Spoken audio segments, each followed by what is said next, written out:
Aku selalu berharap aku dan Erhan masih sama-sama dihujani perasaan yang sama. Setiap kali merindukannya, aku pasti akan menghubungi ibuku, menanyakan keadaan rumah agar aku bisa yakin untuk pulang. Sabar dulu ya nak, mama terus doakan kamu di sini. Uangmu mama tabung untuk rumah yang nantinya akan jadi rumahmu juga. Sebentar lagi Dewi lulus SMA. Dia butuh biaya untuk kuliah nak. Mak, Mama tahu kabar Erhan? Tanyaku. Mama tiba-tiba menghela nafas. Mama sudah lama tak dengar kabarnya. Oh, kenapa nak? Kamu masih mengharapkannya? Aku diam menghela nafas. Masih berhubungan kamu dengannya? Masih, Mak. Oh, syukurlah, kata Mama berat. Malah ingin menikah dengan Erhan, Mak, kataku tiba-tiba. Mama langsung diam. Malah akan kerja keras untuk Mama, Bapak, dan Dewi. Tapi boleh bantu Mala, Mak. Apa, nak? Tolong simpan uang Mala untuk pernikahan Mala nanti, kataku. Mana ada kamu begitu, nak? Di mana-mana lelaki yang menyiapkan uang. Mama kan tahu, pasti pernikahan itu ditanggung pihak perempuan. Mama menghela nafas. Ya, Mak. Iya, insya Allah. Mala juga ingin nabung untuk rumah Mala sendiri nanti sama Erhan. Kalau sudah menikah, istri ya pasti ikut suami. Mama menekan suaranya seperti tak suka. Aku mengerti. Mala malu dengan status Mala, Mak. Erhan sekarang sudah lulus kuliah.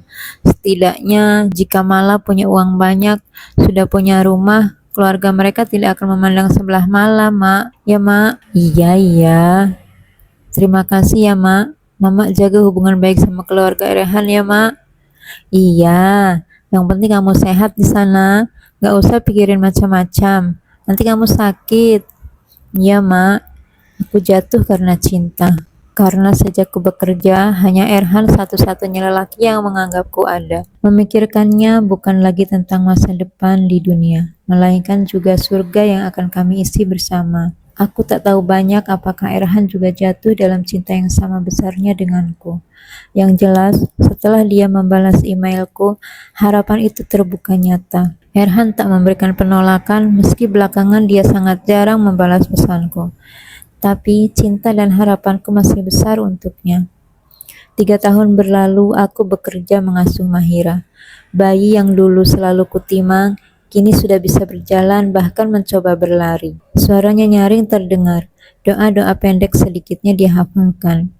Suara cadilnya selalu menganggilku, Ba Maya. Kami tidur bersama, sudah seperti adik dan kakak, bahkan lebih dari itu. Jika diberikan kesempatan untuk lahir kembali, barangkali aku akan meminta pada Tuhan agar Mahira bisa menjadi putriku. Matanya besar, rambutnya hitam, bulu matanya lentik, kulitnya pun seputih susu. Aku mulai terbiasa mengikuti ritme kehidupan keluarga Maimun, bangsawan asal Malaysia itu. Pukul 3 pagi sudah bangun, merapikan rumah, membantu Mbok Marin di dapur untuk menyiapkan sarapan. Setelahnya mengasuh Mahira dari mulai dia bangun sampai dia terlelap. Setiap hari tak ada yang berubah. Tapi setidaknya aku bahagia karena di rumah ini majikannya begitu baik. Ditambah Mahira yang begitu jenaka membuat hari-hariku terhibur karena kelucuannya. Kukira selamanya aku akan bersama dengan keluarga yang begitu sopan dan baik ini. Sayangnya, takdir berkata lain. Suatu saat Mama menelpon. Duk, bapakmu sakit. Innalillahi, sakit lagi, Mak? Iya, harus dirawat, Duk. Kita kurang uang. Uang yang kemarin habis, Mak? Tanyaku cemas. Ya habislah, bapakmu mesti dioperasi batu empedu. Dewi juga harus kuliah. Aku menghela napas. Butuh berapa, Mak? 100 juta. Hah? Keterkejutanku tak main-main. Aku sampai berdiri dan menarik napas panjang. Malah tak punya, Mak. Uang malah kan semua sama Mama. Iya malah, Mama tahu. Tapi ini kan darurat. Uang kamu kan juga udah Mama pakai buat bangun rumah. Tabungan malah? Kurang lah, ini juga buat mondar-mandir antar bapakmu ke rumah sakit. Aku cemas. Tapi malah nggak ada uang segitu. Gini, Pak Rajiman mau pinjamkan uang ke Mama 125 juta. Cicilannya 3 juta sebulan. Kamu kira-kira sanggup nggak, Nak? Mama memohon. Aku diam. Gajiku selama bekerja di sini setelah mengalami kenaikan hanyalah 3.800.000. Mana mungkin bisa menutupi satu hutang, sementara Mama juga masih memiliki kebutuhan yang lain. Malah, nanti malah pikirkan ya, Mak. Ya nak, jangan lama-lama ya. Iya, tubuhku mendadak kaku. Aku duduk di sudut kamar dengan sorot mata membeku pada satu titik. Lemah tak berdaya. Ku tarik napas dalam-dalam, berusaha merenungi betapa kuat diri ini, menampung segala beban yang ada. Ingin sekali marah pada takdir, mengungkapkan pada Tuhan apa yang sebenarnya kurasakan. Dalam remang aku berdoa, bertahajud, berharap Tuhan membuka jalan. Kubuka ponsel dan mencari nomor agen tenaga kerja. Ada beberapa informasi di sana. Lowongan kerja di Taiwan dan Hong Kong dan aku sudah memenuhi syarat untuk bekerja di sana. Kukira sudah saatnya aku keluar dari zona nyamanku. Tapi Mahira, senyum dan tangisnya, setiap kali dia memanggilku, terasa begitu menyiksa seperti darah daging sendiri. Aku masih berpikir dua kali untuk mengundurkan diri dari keluarga yang sudah terlampau baik padaku. Puan tak sungkan memberikan pakaian, makanan yang sama dengan menu yang dia makan, tempat tinggal yang layak, pendidikan agama, juga kehangatan selayaknya orang tua sendiri. Secangkir kopi ku antarkan untuk Tuan dan Puan Maimun yang biasanya duduk santai selepas subuh di balai-balai di pekarangan belakang rumahnya. Dengan gaun kurungku, aku antarkan kopi dan makanan ringan untuk keduanya. Tadinya hendak bicara, tapi sebelum aku memulai, Puan sudah mendahului. Malah duduk sini, kata Puan sambil menepuk sisi kiri balai-balainya. Macam mana hafalanmu? Tanyanya. Juz 27, Puan. Masya Allah, cepat sekali kau nih. Alhamdulillah, Puan. Jam duha, Mahira kau bangunkan ya? Ya, Puan. Kita nak ajak dia ke bandara. Awak pun bersiap. Siapkan pakaianmu dan Mahira untuk menginap. Saya ikut, Puan. Iyalah, siapa nanti jaga Mahira? Untuk berapa lama, Puan? Tak lama tak lama semalam. Iya, Puan. Ya sudah, segera berkemas. Kita nak jemput ayahnya Mahira di bandara. Aku tak pernah berjumpa dengan ayahnya Mahira. Aku juga tak pernah tahu kemana orang tua Mahira. Wak Mane pernah bercerita, jika Puan selalu menangis jika ditanyakan kemana orang tua Mahira. Karenanya, aku dilarang bertanya olehnya. Setauku, setiap kali ingin bertemu ayahnya, Puan dan Tuan selalu mengajak Mahira, sementara aku di rumah. Tapi kali ini berbeda. Mereka memintaku untuk ikut. Paginya aku segera menyiapkan semua keperluan Mahira. Di dalam mobil, keluarga Maimun benar-benar menghargaiku sebagai manusia. Mereka tidak mendiamkanku seperti orang asing. Sepanjang perjalanan, Tuan dan Puan banyak bertanya tentang kehidupanku di Indonesia, termasuk salah satunya alasanku menjadi tenaga kerja wanita. Tak cukup uang untuk sekolah? Iya, Puan. Begitulah miris Indonesia. Negara kaya, tapi rakyatnya susah, sindir Puan. Padahal kau nih bijak malah. Pastinya kau nih kuliah di universiti hebat. Paling tidak dapat beasiswa, tambahnya. Ya sudah, nasib baik pasti untuk anak baik. Malah kan nih berjuang untuk keluarganya, sambung Tuan. Lelaki berambut putih yang usianya sudah memasuki kepala 7. Perjalanan itu tak terasa sampai akhirnya kami tiba di bandara.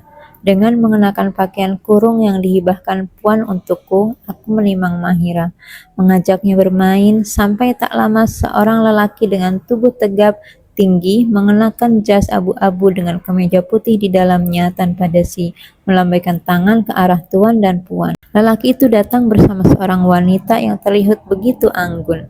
Tubuhnya tinggi semampai, rambutnya begitu lurus dan terlihat lembut sebahu. "Airil!" teriak Puan dengan sukacita.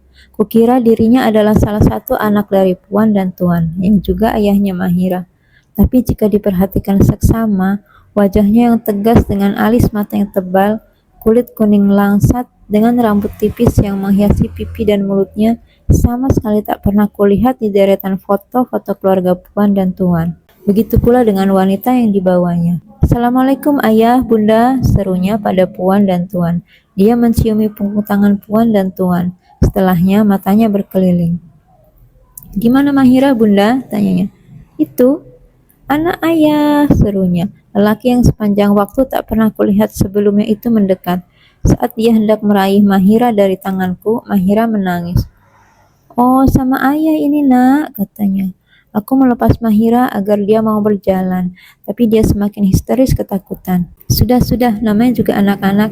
Jom bawalah Mahira jalan-jalan. Ini malah, pengasuhnya akan jaga dia, kata Puan. Aku mendelik heran. "Terima kasih banyak ayah, bunda." Sama-sama. Di luar dugaan, setelah makan siang bersama, aku berpisah dengan Puan dan Tuan hari itu. Aku pergi bersama Tuan muda dan Nyonya baru yang baru saja kulihat. Kami pergi menuju salah satu hotel bintang 5 di Kuala Lumpur. Aku bertugas menjaga Mahira. Tuan Airil memesan sebuah penthouse yang di dalamnya terdapat 3 kamar. Pasangan yang semula kukira suami istri itu ternyata belum menikah. Masing-masing dari kami menginap di kamar. Satu kamar untuk Tuan Airil, satu kamar lagi untuk wanita anggun bernama Yuna, dan satu kamar lagi untukku. Selama liburan, Tuan muda terlihat berusaha menyembuhkan diri dengan Mahira. Sampai akhirnya putrinya luluh dan mau dekat dengannya. Dia mengajak Mahira bercengkrama dengan Puan Yuna. Mengajak Mahira ke kolam renang, sementara aku hanya memandangi mereka dari jauh. Setelah selesai berenang, mereka mengajak Mahira makan malam di restoran di dalam mall yang lokasinya tak jauh dari hotel. Kamu stay di kamar aja, saya ajak Mahira keluar sebentar, kata Tuan. Ya Tuan. Hujan mulai terlihat 1 jam setelah mereka membawa Mahira. Barangkali karena kedekatanku dengan Mahira, aku jadi tak tenang jika anak itu jauh dariku. Aku duduk di atas ranjang berukuran single, seraya menatap gedung kembar Malaysia yang berhadapan persis dengan hotel kami. Sambil menunggu, ku larutkan diri dengan hafalan Quran, sampai tak lama ponselku berdering. Kamu ke bawah cepat, seru Tuan dengan ketus. Ke bawah mana Tuan? Restoran di lobi, bentaknya. Bergegas aku keluar kamar. Aku turun ke lobi mencari-cari. Kutemukan mereka di sebuah restoran di dalam lobi. Mereka duduk di koridor paling depan.